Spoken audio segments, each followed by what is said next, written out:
Probably the most discussed topic and the most wondered about topic, and that is life after death, or as I say, life after death. Where we're going and what it's going to be like. And this is a beautiful passage. You know, I look out at the congregation. I look at my patients that come in my office. I look at people on the street. And I'm reminded of what Jesus said. When he looked out at the crowds at the end of Matthew chapter 9, he said he had compassion on them because they were weary and worn out, like sheep without a shepherd. This passage today is our shepherd. Do you ever wonder how we got here as a society? How did we get to where we presently are as a nation, as a community, as families, as marriages? What happened? Because certainly when you look around at the world and you look at your fellow human beings, you cannot think that this is the way it was supposed to be. There must be, like the title of the message today, there must be a greater reality out there. Well, you know what has happened? It's very, very simple. Men and women have decided to be their own gods of truth. Don't you think so? People have decided they will choose what is right and what is wrong, what is good, what is bad, what is moral and what is immoral. They will be the gods of truth. Well, look what's happened in our nation. Reality is now voted on. This is now going to be the new reality, and we're going to vote on it. And the way the majority votes is the way the reality is going to be. In fact, in our nation now, we have states that have completely different realities than other states. In this state is what's going to be right and wrong. Whereas in this state, this is what's going to be right and wrong. Why? Because we have decided, the people that live in that state or locale, they've decided to be the gods of their own truth. Don't you tell me what's right and wrong. Don't you tell me what I should and shouldn't do. That's your opinion. Who are you to tell me?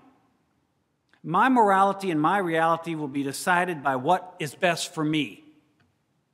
Sound familiar? What's happened? It happened in Genesis. God said, don't eat that fruit. Let me be the one who decides the reality. Now, you have to think about your own reality, and I'm going to think about mine. Because if I could get one message across to God's people, it is that despite how it seems to go against our grain, true contentment and genuine humanity is only experienced when we allow God to be the God of truth in our lives. What has the world taught us? You do what's best for you. I heard one of our politicians recently say, you vote the way it is best for you. Really? How about voting the way it is best for the nation? You see what has happened? The gods of truth and the gods of reality have been held right within our own selves. And God said in Genesis, you may eat that fruit. You may. But I strongly recommend you don't. Because the minute you become your own gods of right and wrong, and the minute you decide your own reality, you will die. You will experience death and deconstruction. So what do we, as God's people, what is our job? Our job is to uncompromisingly hold the line and call people back to that there is only one reality, and there is only one God of truth. And no matter how unpopular that becomes, we have social issues in our nation that Christians debate on which side of that issue they should be on. God help us. There's only one God of truth, and there is only one reality. And people, I think, what you're afraid of, maybe you're afraid of, well, if you let God decide good and bad, right and wrong, if you let God decide reality, then you will lose yourself, right? You lose yourself in that kind of equation. And God says to us, no, you will experience genuinely what it means to be genuinely human. For the first time in your life, if you let go of your agenda, you will experience genuine humanity. Do you want to know what it's going to be like in that world? Do you want to go there with me today? Into where God's people are headed and the type of reality that we're going to experience? What can be our shepherd so that we're not weary and worn out? Isaiah. No one says it better. And look at verse 16.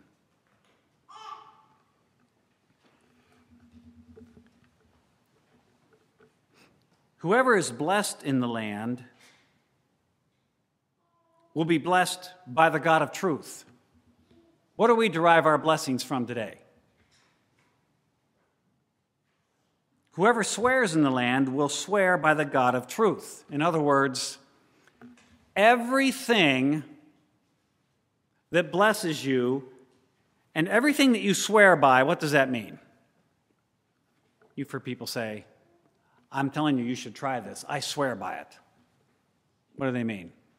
You can count on it. It absolutely works.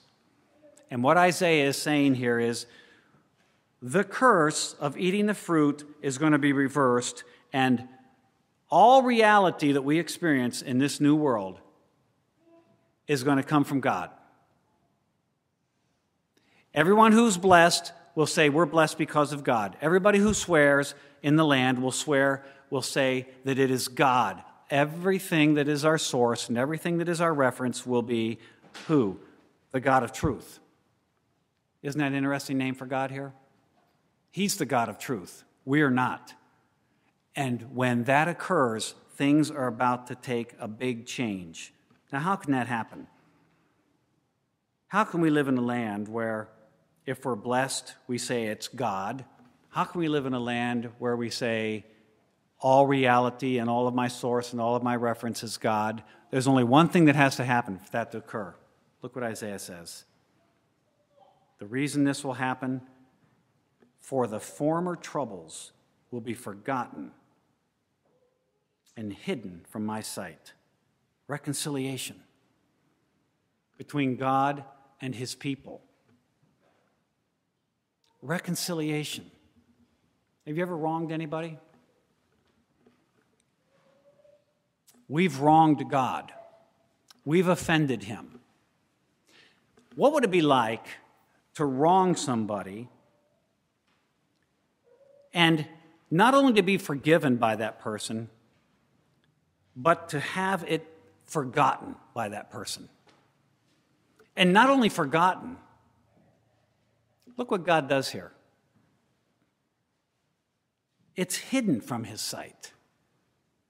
That's forgiveness. And the only way that he can be the God of truth in our lives is if we experience reconciliation. God said, yeah, this is going to happen because the former troubles are going to be forgotten by me and they're going to be hidden by my sight. What are the former troubles? The former troubles are the tainting of our worship, our relationships, and our stewardship. The tainting of worship, relationship, and stewardship. Those are the former troubles, and God says they're going to be forgotten by me, and they're even going to be hidden from my sight. How's that going to happen? Well, he's the God of truth, and the way that's going to happen is He's going to create a new reality for us to live in. Now, I know this can be hopeful for you today. I lived in Isaiah this week. I lived in this passage. And we as God's people have got to hold on to that there is no greater reality than what we're reading here today. You want to know what it's going to be like in life after death? Here it is. How can that possibly be that the former troubles will be forgotten, and not only that, but hidden from his sight? Because, look at the next verse. For I will create a new heaven and a new earth. I'm going to create a new reality. I'm going to create a new truth that will no longer be voted on, will no longer be decided by individuals. I will be the one who decides new reality and new truth, and the only way I'm going to do this is I'm going to create a new heaven and a new earth. What's it going to be like there in this new order? You want to know what the new heaven and new earth are going to be like? What characterizes the new heaven and the new earth? The next line.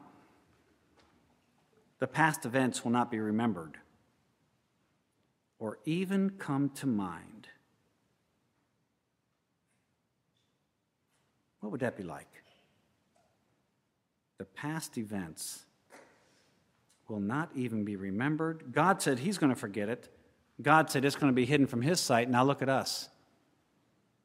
I've got some former things, the past events, and I'll bet you do too, that I want forgotten.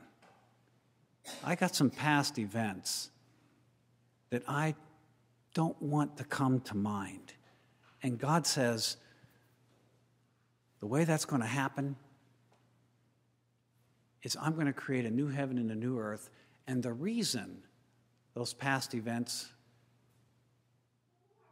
will be forgotten and the reason they won't come to mind is because what you're going to be experiencing is going to so far supersede and outstrip that which happened to you that they won't even come to mind anymore. The reality that we're going to will so far exceed and trump anything that has happened in the past. Won't come to mind. And then what? How should we react? God tells us how we should react to this. Then be glad and rejoice forever.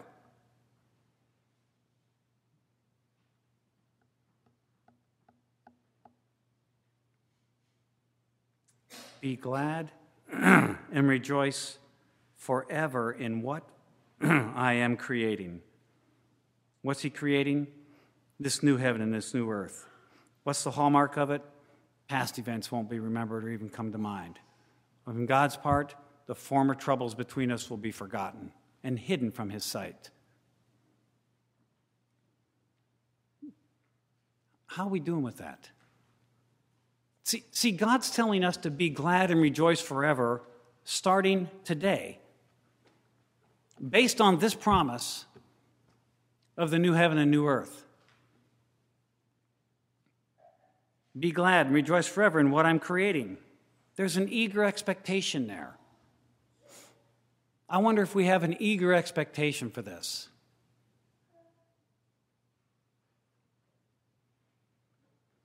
For I will create Jerusalem to be a joy,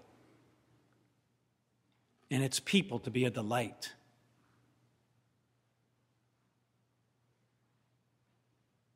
Jerusalem to be a joy, and its people to be a delight. Verse 19, God Himself says, I will rejoice in Jerusalem, and I will be glad in my people. What's the practical demonstration of that? There God's telling us, I'm going to create a new heaven and a new earth. And He says, and for your part, you should rejoice and be glad forever in what I'm creating. And the reason you should be glad and rejoice forever in what I'm creating is because I'm going to make Jerusalem to be a joy, and I'm going to make its people to be a delight. And in fact, God says, I'm going to rejoice in Jerusalem, and I'm even going to be glad in my people. God himself is going to rejoice and be glad in this new thing that he's creating. Why? Because the barrier between us is going to be removed. The former troubles will be hidden from his sight. And the past events won't come to mind and won't even be remembered by us. Now, what does that look like on the ground? What is it going to be like to live in this kind of new order? How is God going to be glad in his people? Look at the very first thing he says. The practical demonstration of this for us is the sound of weeping and crying will no longer be heard in her.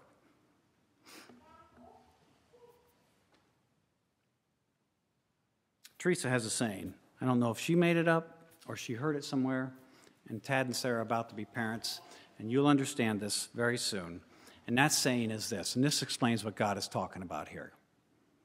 A mother can only be as happy as her saddest child. Does that make sense to you, parents? What about God? How can I be glad in my children, in my 3 sons? My 4 sons, excuse me.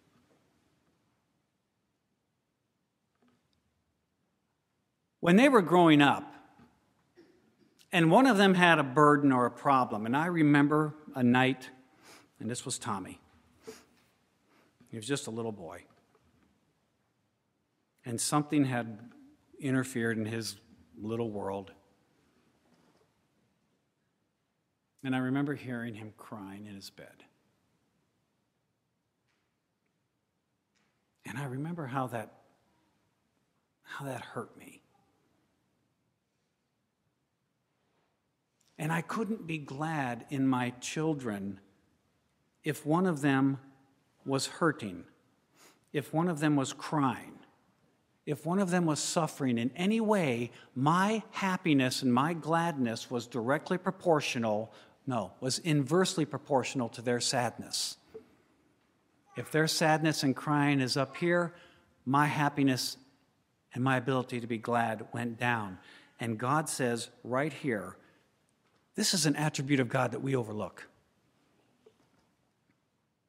You think God is not so for us? You think that, I think of Jesus of Nazareth, and I think of the time he went to Mary and Martha's house to raise Lazarus. Do you remember that story? What breaks God's heart? What breaks Jesus' heart? What kind of world are we going to live in? I want you to get a hold of this today. And I want you to get rid of all distractions that are pulling at you right now and key in on this, because I know you need this. And Jesus goes to raise Lazarus from the dead, and he sees Mary and Martha, whom he loved, and Lazarus, whom he loved, was in the tomb. And what does Jesus do? The scripture says Jesus became angry in himself, and Jesus himself wept. And the reason he wept and the reason he became disturbed in his spirit is because he saw people that he loved crying and hurting. And Jesus is saddened and crying because his people have to deal with this stuff that you have to deal with. So we serve a God who says, I'm going to be glad in my people. I want to be glad in my sons and their wives and now my grandchild, and I want to be glad in them, and my gladness is going to be directly tied to how happy they are. That's the way parents are wired. God's wired the same way. And the only way that he can be glad in his people is that if he wipes something out right now, this new creation, this new order, this new heaven, this new earth, where the past events aren't going to be remembered or even come to mind, and the former troubles are going to be forgotten and hidden from his sight, the very first thing he banishes when he takes his good creation out of the reach of evil, look what happens. The sound of weeping and crying will no longer be heard in her. You know why? because there will be no reason to have weeping and crying. And God will then have joy and gladness in his people. That is so hopeful to me. To know that God and Jesus' primary concern, the thing that keeps them from being glad in us, is our suffering. Well, why will weeping and crying no longer be heard? Verse 20. Because the former things are going to go. There's a new reality. There's a new truth. And you know why God can do this? Because he's the God of truth. And he's going to decide this new reality and this new creation. And here's what he's going to decide. Here's what it's going to be like on the ground. In her, in this Jerusalem, that, by the way, you're to be glad and be rejoicing forever over now. Why? Because God says, I'm rejoicing in it now. Therefore, you should be, because I'm going to create Jerusalem to be a joy, and I'm going to create the people that live in that Jerusalem to be delightful. And the reason it's going to be joyful and delightful, the practical reasons, well, God, why should we rejoice? Why should we be glad forever, God? Well, let me tell you why. Because in her, a nursing infant will no longer live only a few days. Number one, the sound of weeping and crying won't be heard. You know why? Because relationships are going to be restored. All of those things that were tainted when we ate the fruit, when we decided to be the gods of our truth, and what were the three things tainted when we ate the fruit? Worship, relationships, stewardship. You know what you're going to see in this passage? You're going to see every one of those three things restored.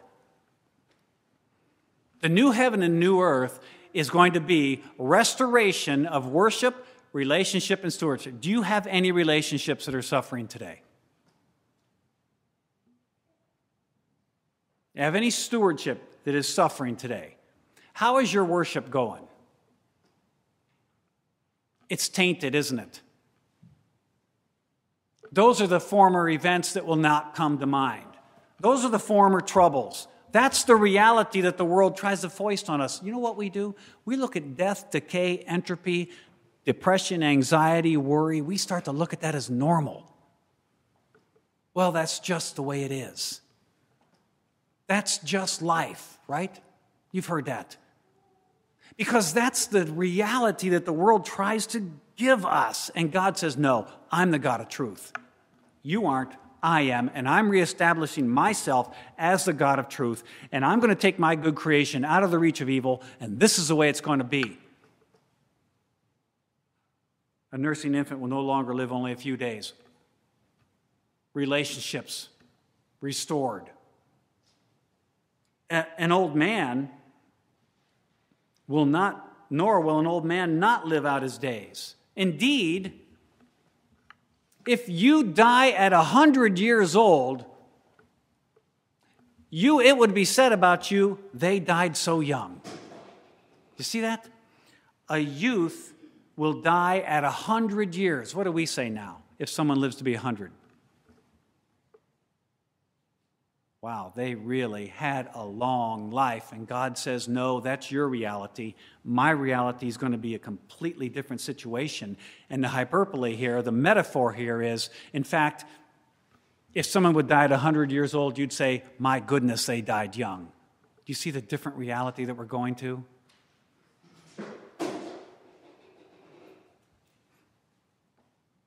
And the one who misses 100 years will be cursed.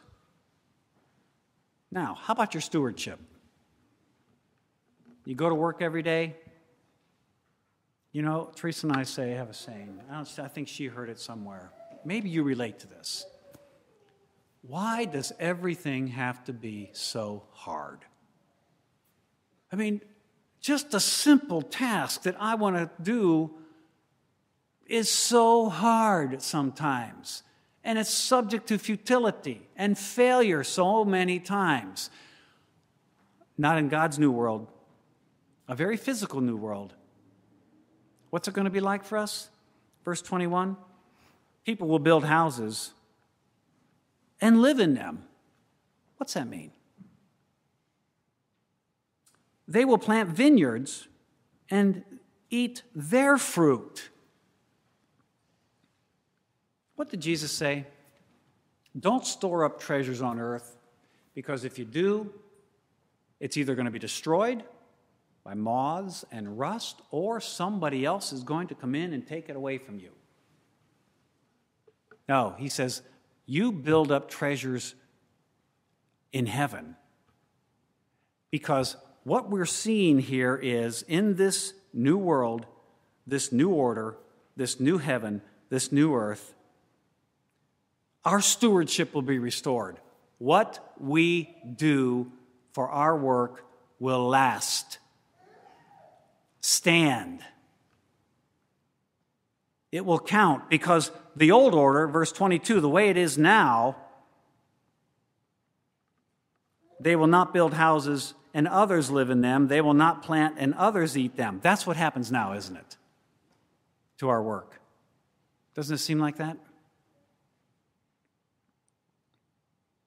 No, our work will go on. My chosen ones, the reason this will happen, verse 22, for my people's lives will be like the lifetime of a tree. Friday, after Thanksgiving, we cut wood together. Tom and Tad, Tori, and myself. We go down in the woods and we cut wood together. And some of those, I point to trees out. I'm teaching my boys how to identify trees. It's a skill. I'll point to a tree and I'll say, what kind of tree is that? Red elm. What kind of tree is that? White ash. What kind of tree is that? Cherry. What kind of tree is that? Maple. Etc., etc. And I showed them, I think it was Tori, I was down there with him the other day, and we have these massive red oaks on the bank of our woods. And I said, whenever you see a tree that big standing in the woods, I said, consider oak. And I go down there and I look at those massive red oak trees, and I think of the years and the years that those have been growing. Centuries-old trees in the Pacific Northwest. And God says here, your life in this new order, in this new world, is going to be like a lifetime of one of those massive trees. And the reason you are going to enjoy the work of your hands, the reason you're going to build a house and live in it, the reason you're going to plant a vineyard and eat its fruit and not somebody else do it, your work is going to go into eternity, and the reason you're going to experience it, a very physical new world, is because you also will go into eternity with it. You will use, my chosen ones will fully enjoy the work of their hands. You will use what you make. They will not labor without success or bear children destined for disaster. You see, stewardship is restored. Do you see that? Relationships were destroyed. A youth will not die. An infant will not die. An old man, if you die at 100, you'd be considered a youth. Relationships are going to be restored. Stewardship is going to be restored. And the reason this is going to happen, verse 23, they will be a people blessed by the Lord, along with their descendants. Even before they call, I will answer. While they are still speaking, I will hear. An immediate, intimate, and direct relationship with God. Verse 25, the wolf and the lamb will feed together, and the lion will eat straw like the ox. Transformed natures. But the serpent's food will be dust. And the hallmark of this new world, they will not do what is evil or destroy on my entire holy mountain, says the Lord. no hurt, no harm, restored, transformed natures because the former things have passed away. This is the kind of life that we are going to experience as God's people in the new heaven and the new earth. Life after death. The consummated kingdom here on this planet. Hopeful, wonderful passage in Isaiah. Worship, relationship, and stewardship restored by a creative act of the God of truth.